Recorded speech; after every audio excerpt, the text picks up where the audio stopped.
On April 9, Oklahoma State University hosted a drag queen story hour for children as young as 2 years old on its campus. The event was part of the university's Pride 2022 celebration.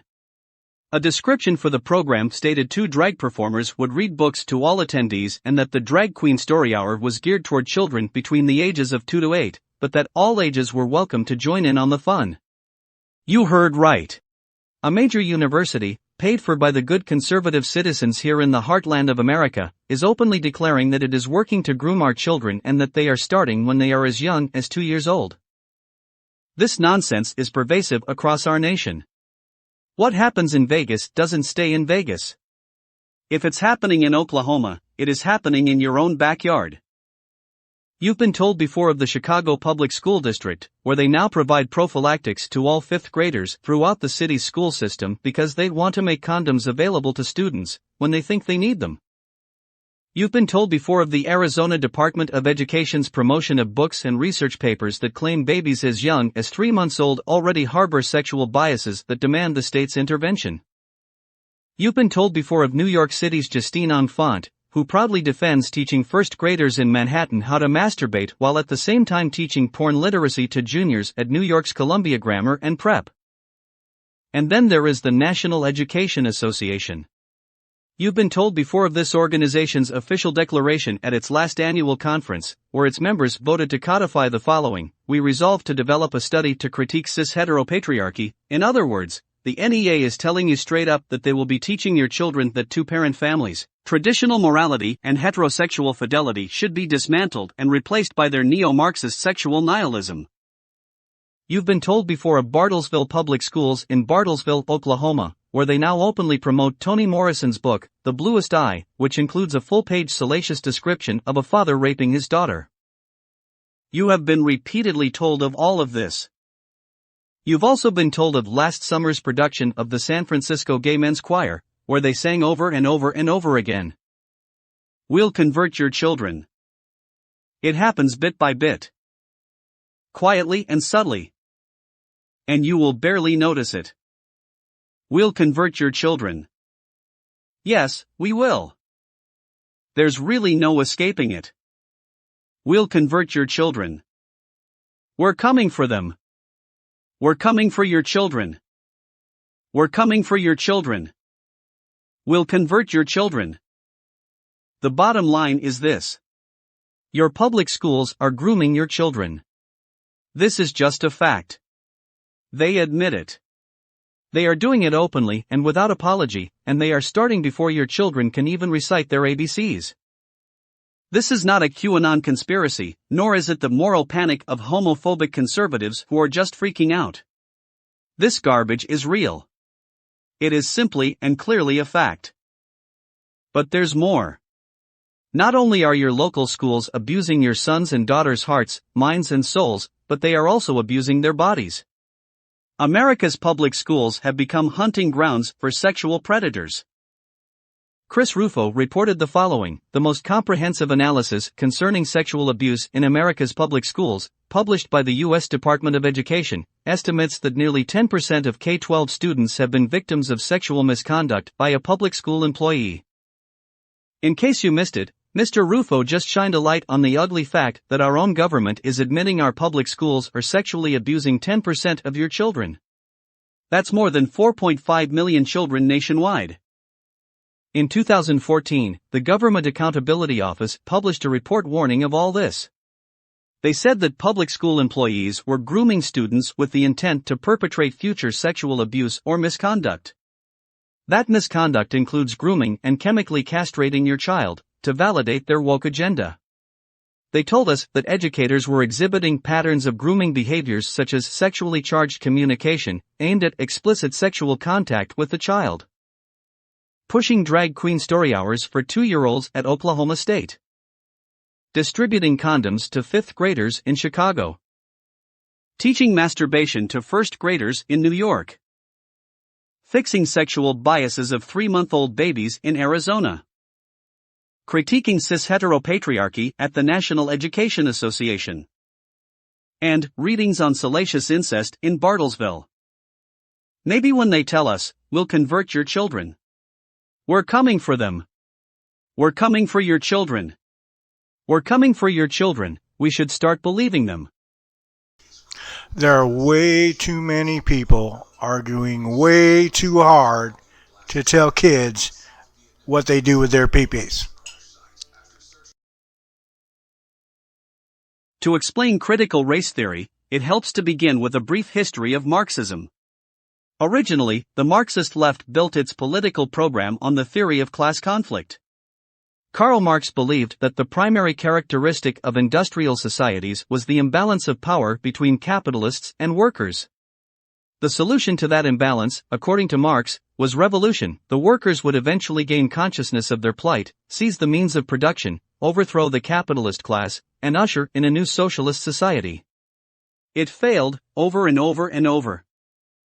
But rather than abandon their political project, Marxist scholars in the West simply adapted their revolutionary theory to the social and racial unrest of the 1960s.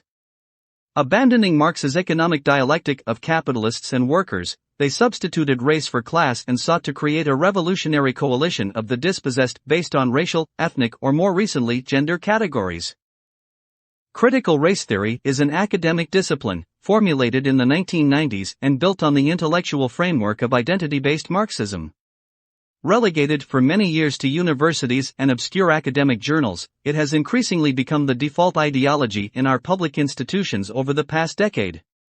It has been injected into government agencies, public school systems, teacher training programs, and corporate human resources departments, in the form of diversity training programs, human resources modules, public policy frameworks, and school curricula.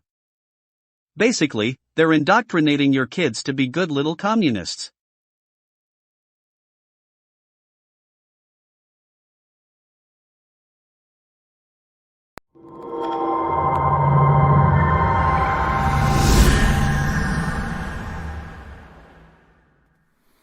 I addressed this board 2.5 weeks ago at your last meeting.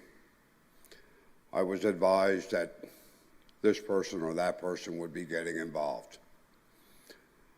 I made some comments about how long it would take to get things addressed. Exactly what I told the board is exactly what happened. I was never allowed to see a video involving my daughter in this altercation until the last day of her suspension. Why? Why did I find out that this boy did physically attack my daughter? For 8 to 9 minutes, he verbally, physically attacked her. She finally had enough and defended herself. She was suspended. This boy had nothing happen to him. To the point that the day after this incident, the parents of this boy were brought into the school and shown the video. Why wasn't I brought in at that time to see this video? I'm going to tell you why. Because of the 8 or 9 minutes prior to my daughter defending her showed this boy physically and verbally attacking my daughter. You have a resource, it's called a manifestation determination hearing. You have up to 10 days by the federal government to have this. I warned you all it would take 9 to 10 days. It took 9 days, even though I was told by one board member and your superintendent it would be done expedited. Because that's when I saw the video. Yes, I walked out after I saw the video because I said, there's no reason for me to be here. My daughter defended herself. She was not the aggressor. In that meeting, my daughter has an IEP. It is for behavioral because she went through a lot of trauma when she was a very young child. Since she has an IEP with behavioral, this incident, if she was the aggressor, would be considered part of her IEP, correct? Your board at that time of 9 people in this meeting came to the assumption It had nothing to do with the IEP. Wow. I guess she wasn't the aggressor, was she? Or how about you turn around and sent me the paperwork for the Hope Scholarship? You all should know what that is. That's for the victim.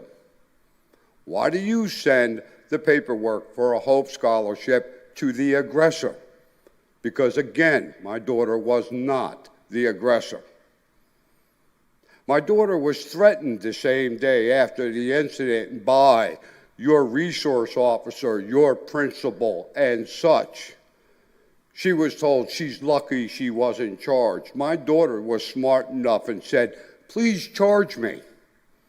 Let's get this to court. You wouldn't do it.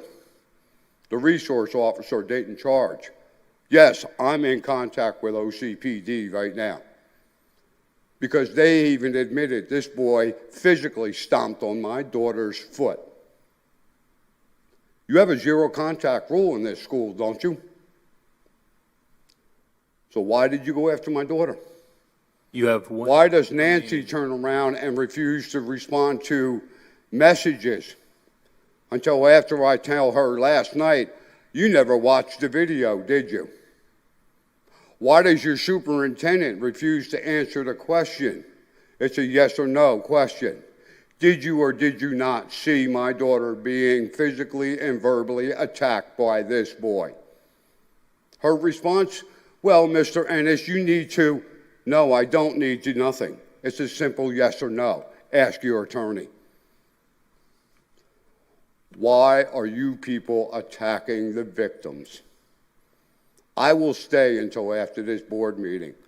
Please come have a conversation. I'll show you your own paperwork. And you can come up to the same assumption. You don't send these type of paperwork. You don't send this type if she is the aggressor. Thank you.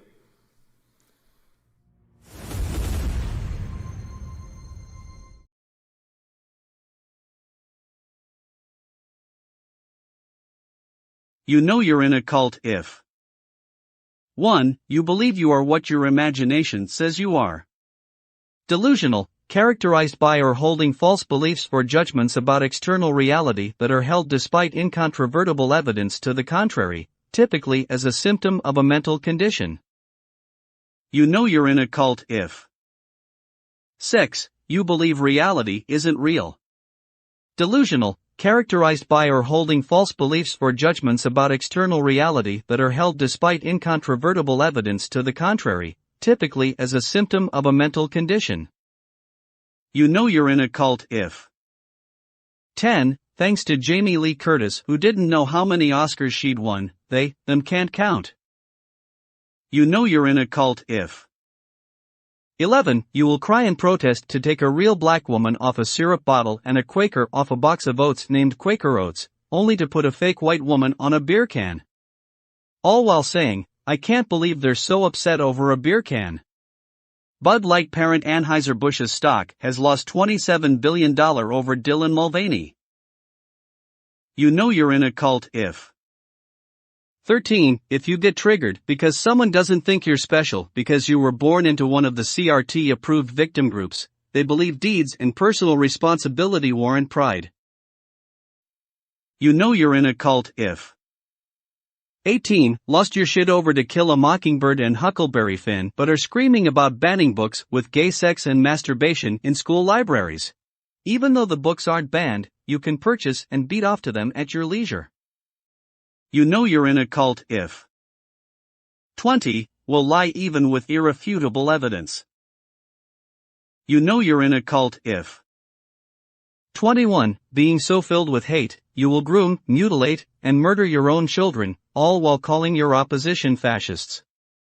You know you're in a cult if 22. Believes that out of 7 billion people on the planet, white, straight, males are somehow oppressing everyone else. You know you're in a cult if 23. Will lose your shit when someone points out that you're not oppressed, you're just stupid. You know you're in a cult if 25. Will refer to a biology book as right-wing propaganda. You know you're in a cult if. 26. Will lose your shit if someone actually uses proper English instead of your made-up pronouns. You know you're in a cult if.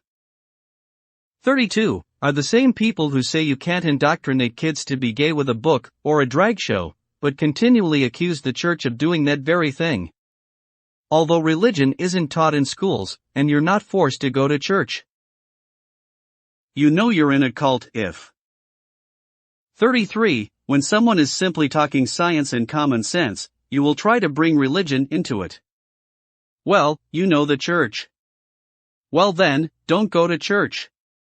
It's not against the law. Not going to school is. You know you're in a cult if. 34. Will use unrelated behavior to justify their sick, grooming behavior. You know you're in a cult if.